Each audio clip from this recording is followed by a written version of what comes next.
देखिए money Meraj finally jail से बाहर निकल गए हैं और देखिए मनी मेराज टीम से माइकल मुन्ना जी फूलों से स्वागत करते हुए देख सकते हैं। आप सबको दिखाने और बताने का प्रयास कर रहे हैं। फूलों से स्वागत करते हुए भावुक हो गए।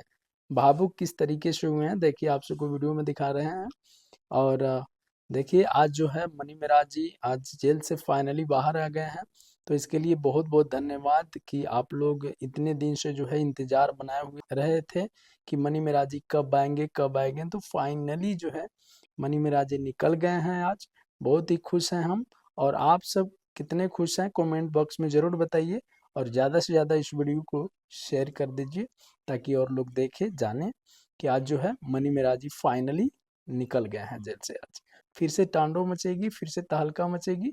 तो आप लोग ज़्यादा से ज़्यादा इस वीडियो को शेयर कीजिए। मनी मेराज जी आ रहे हैं अपने घर, तो फिर जाएंगे, मुलाकात करेंगे, भेंट करेंगे और आप सबको कुछ जानकारियाँ देने का प्रयास करेंगे। नमस्ते।